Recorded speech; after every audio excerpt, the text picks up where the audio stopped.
The views, thoughts, and opinions expressed in this episode are that of the guest and host and do not necessarily reflect the values of sponsors or other associated organizations.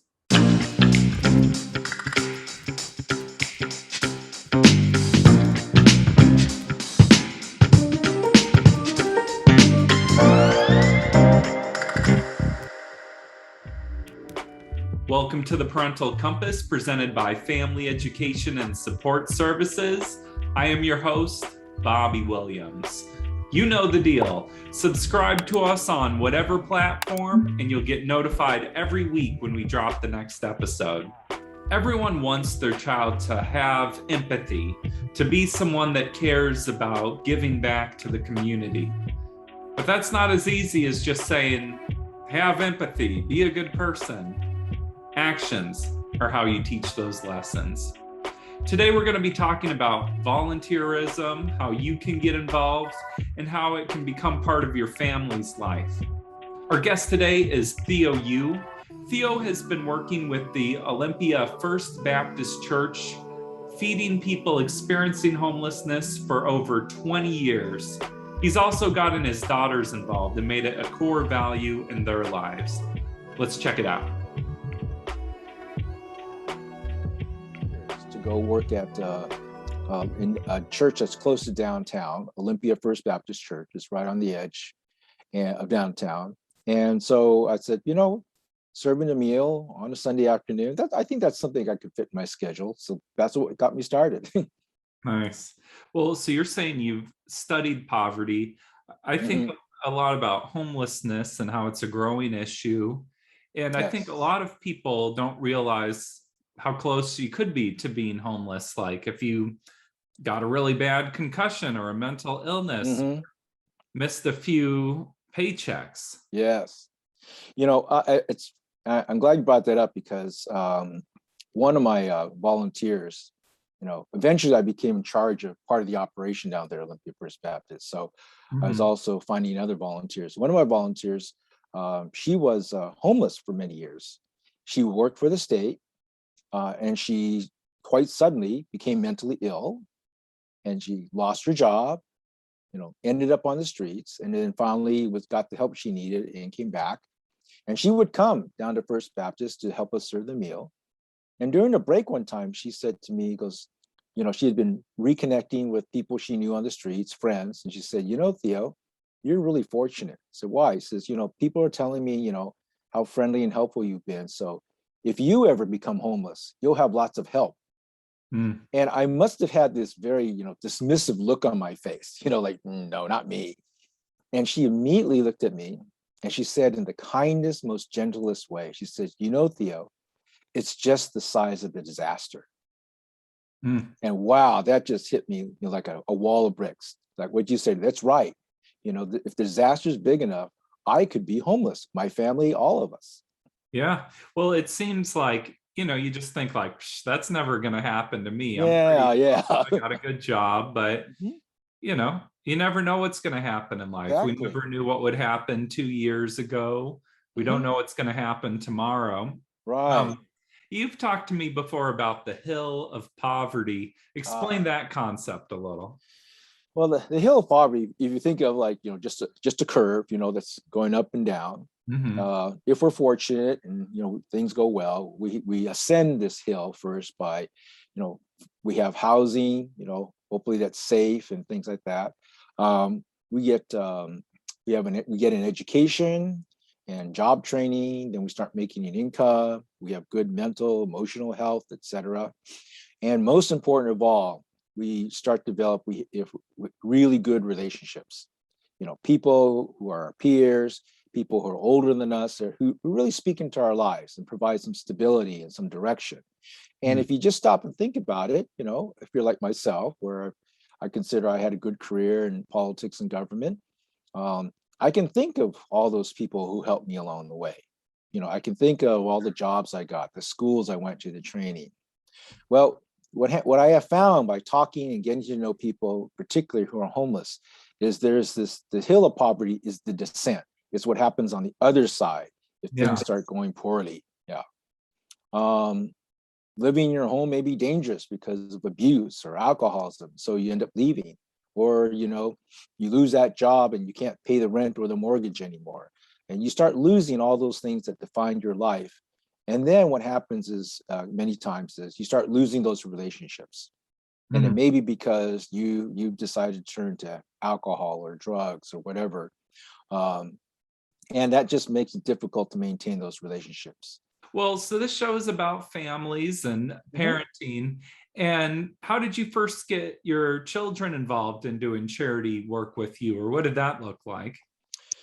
Well, I have to give you a little cultural context. I'm Chinese and my wife is Chinese, born and raised in the Philippines. I was born and raised in the United States. And so some of this has to do with how within the Chinese culture, we act as a family, we raise our children. And so the quick answer is that one of my roles as the father is to set the example. And then one of the roles of my wife, Myra, is to encourage our children, in this case, we have two daughters, to follow that example. And so between the two of us, my wife and I, we sat down and discussed with our daughters saying that, we think this is the direction our family would like to go in. This is something that we could do to extend ourselves and help other people. And they're quite young then. They were only 5 and 9. And we said, you've seen people, when we get off the freeway, standing there with signs and asking for help and everything. So those are the kind of people maybe we can have an opportunity to help. And so we would just bring them with us and have them do small tasks first, like helping out in the kitchen, maybe restocking the shelves or cleaning everything. I mean, I said they're only 5 and 9 at that time. And, Yeah. and they did this all the way until they left Olympia for college. And it gave them increasingly more responsible tasks to do. It seems for a lot of children, I just think about kids on their cell phones or Mm, just being kids. And the idea of let's go to the homeless shelter and give some support. Like I could imagine for a lot of families that feeling like a tedious chore to kids or almost like a hmm punishment or something. Do you have any right. advice for how to get your kids more into it or thinking from a charitable mindset, even when they're young? Yeah, I think part of that is not just on the parents, but let's say the organization that you choose to volunteer with. Mhm. One of the signs of good organization that you might want to, when you're looking at them, who might we volunteer with, is to ask them, so what exactly do you do? Okay. And I think it's also important to ask them, what do you not do? I mean, there's a lot of things you can do to help people who are homeless, but the greater clarity the people of the organization have about what they do, that's a good sign. Okay. The other thing too is that do they encourage their volunteers, including your children? Mhm. Because there's a difference between me as a father saying, "Oh, you did a great job. I'm so glad you did this," and have them mumble in the back of the car, "Yeah, we had to do this, because you're Uh-huh. dad," versus other adults who genuinely come up and say, "You did such a great job, folding those napkins and giving people, the plastic fork and spoon, and if you come back again, that would be so wonderful." Just to get that from other people outside the family, I think Mhm. is really powerful. So it's the quality of the other people you work with, the other volunteers, and the organization that's running that operation. Yeah. Are there other things you should look for when considering what organization to volunteer with? I think the other thing too is that no matter how simple the task is, even with children, is training. Okay? Mhm. What training do you have to offer? And it could be as simple as saying, we will pair you or we will pair your son or daughter, or whatever it is, with someone who's already been doing this. Okay. That's wonderful. That's great. And or it might be more what is it, not sophisticated, but more planned out, an actual training class, because you may have to have actual training. So for instance, when we first started out, because it's a meal, everyone who was there, including my 5-year-old daughter, had to go to Thurston County, the health department, and pass the food handler's exam and get a Mhm. food handler's permit. So there's more formalized, I'll say, yeah, more formalized training as well. And do they encourage that? Do they connect you with that? Do they help you make those connections?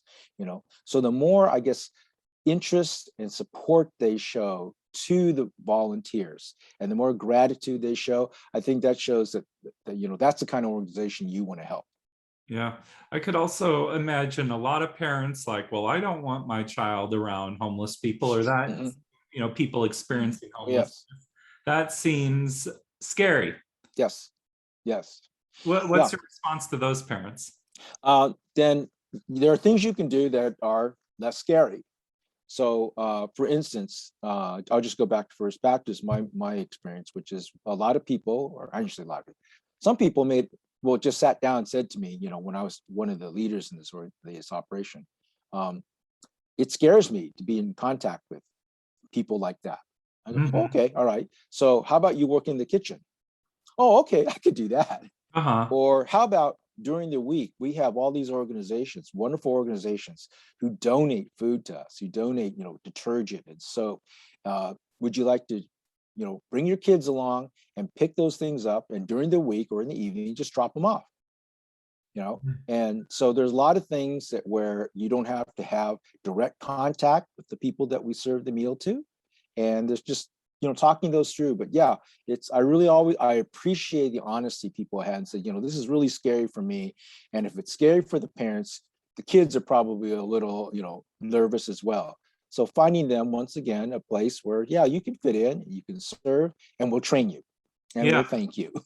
There's so many ways to get involved. Well, Yes. we're talking about what makes a good organization, but what makes a good volunteer with an organization? Oh, thanks. I'll tell you from the perspective of someone who had to run the meal, serve the meal, do clean up everything. What I really appreciated were first of all volunteers who truly are interested in doing the task. Mhm. Whether it's cooking the meal or serving the meal or sweeping the floor or resetting the tables, who truly interested in doing that. And then the other thing that really helps is volunteers who, once they decide, yeah, this is something that I can do, my family can do, that they come back and they come back consistently. Now, that doesn't mean every day. It doesn't mean 5 days a month. But even if all you can commit to is we will come the first Saturday every month, and we can count on that. That is gold. That certainty is gold. Okay. And if you can't make it, calling saying 3 days or 2 days beforehand, giving us enough time to find someone to replace you, that is gold also, that courtesy.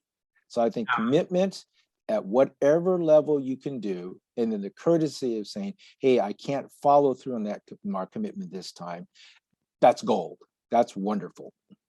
Now, I always said, if I had a group of, volunteers who were all experienced, let's say, whatever it was, 15 people to run serving the meal versus a group of 20 people, 25 people, mostly who are new, I would prefer to take the group the experience. It's just so much easier. But, there's also the great opportunity to train all those new people. Totally. Yeah. Yeah, I mean, I coordinate a lot of volunteers too. Yes, that's right. Yeah. Yeah. Consistency, and then when you get your A team together and they're consistent, it's like, yes, we're Yes, together, yes, exactly, exactly. Yeah, Yeah. it means so much. Yes, I feel the same way. And it means a lot to, we call them guests. Everyone who comes for a meal, to our guests, to see the same faces all the time, and Well, then having consistency in your life too. A lot of people yes, don't have that. yes, yes, yeah. Periodically I would ask our guests, why do you come? Because when you think about it, for a person who's been homeless, they're pretty much free to do whatever they want on a Sunday afternoon. They Yeah. can come to us for a meal, they can go someplace else, whatever it is. And one of the answers they gave me is because we know you'll always be here for us. Wow. In 25 years, that meal at Olympia First Baptist never missed a Sunday. In 25 Wow. years, not one Sunday. And with the pandemic, Yeah. there was Through the discussion what snow, we're going to through the do. rain. Yeah, we decided to hand out sack lunches. We can't do a hot meal or a sit down hot meal anymore. So for 25 years, we haven't missed a Sunday. It's because our guests have told us that that's important to them, that predictability is important to them. Mhm. Do you think people should kind of analyze their intentions when going in to volunteer, or have you had volunteers where it's like, I don't know if you're doing this for the right reason, or what should be people be thinking about when getting into volunteering? I'm a manager, or I was a manager, and within an organization, you always want to, they're always encouraged, you give them the tools and the opportunity to build, the best team possible to deliver the best performance. And that's a great model in organizations, okay? And I'm glad I learned all those skills. I'm glad I had those opportunities, the successes as well as the failures. But I found volunteers are very different. And what I mean by that is I've had to learn to change my mindset and basically let volunteers know, come as you are. Come as you are. Just be honest about it, okay? Your intentions, your thoughts, what you think you want to accomplish here, because we have a range of volunteers. We have high school kids who come. Some of the best people I worked with were young people who were sent there, and young adults who were sent there by the courts. They were told to do community service, okay? And it's great to have conversations. I know you have to come here or some other place to do this, but why do you keep picking us over and over and over? And I realized that the problem lay with me. I needed to learn how to listen to my volunteers and say, and understand, oh, this is why you're here. Let's figure out why that is. And over time, they would change. And the change that I was always looking for and hoping for was a direction towards an attitude and a reason, which is, I really, really like serving the people who come for a meal, because that's why we're there. It's for the people who need the meal. I always said it's important to serve a meal, but it's more important to make our guests feel that we are sharing a meal with them. Mm. So I would have some of the volunteers get a cup of coffee, go sit down at the table with them, go get in the food line, get a meal, sit down. So I had to learn to let the volunteers start wherever they're at and kind of grow into their volunteering. As a parent, you're trying to instill values in your children, and those early experiences are so important. I remember my family volunteering at a homeless shelter, and it's like, that's very vivid in my mind. Definitely. Yeah. I imagine too, it almost plays into your family identity, like we are this type of family. Yeah. Yes. My daughters left Olympia to go to college. One went to Pittsburgh, the other went to Cleveland. And what I didn't realize the impact would be is that when they got there, one of the first things they did is they wanted to find a church that was serving the poor and homeless. They just did it all on their own. It's like, wow, they're away from mom and dad. They don't have to do this anymore. And it just became part of their life, and then it extended beyond the church to other organizations and things like that, where it's like, yeah, if you're serving the poor and homeless, we want to hear about it. We want to help you out. So it started at the church, but now it's permeated their lives. So I'm so happy about that. Not to get super spiritual or anything, but I think that that's kind of a way that your legacy lives on. Like people may, forget you or not know your name, but the values you teach your children that they go on to teach, it's like those values and ideas exist beyond you. Yeah. I think that, there's a spiritual sense to that, but there's also a really just deeply satisfying emotional sense. Just knowing that, I think I've passed on something important and valuable to our daughters. Yeah. Definitely. Well, thank you so much for being here. You have any closing thoughts or words you want to share with us? The only thought I have is that there are so many opportunities out there. And I think the real challenge is just telling yourself, we're going to get started. Okay? There's so many organizations, that I've come in contact with. Some I work with pretty regularly. They all have volunteer opportunities. So you should be able to find one for yourself and your kids that's comfortable for where you're at and what you want to do. So my final thought is just get on your phone, send an email, call them saying, hey, we'd like to explore some volunteer opportunities with your organization. Sometimes getting something started is the hardest part of it. Yeah, exactly. So let's get started. Thank you, Theo. Get involved, people. I want to take a moment to acknowledge a real hero in our community here in Olympia, Washington, especially within the hip hop community. Jose Gutierrez, aka Lova J, passed away peacefully last Friday. And he's someone who dedicated his life to be of service to others. He's one of the most charitable-minded people I've ever had the privilege of knowing. he will be missed, and his spirit lives on through all the people that he had an impact on. We love you, Love J. Peace.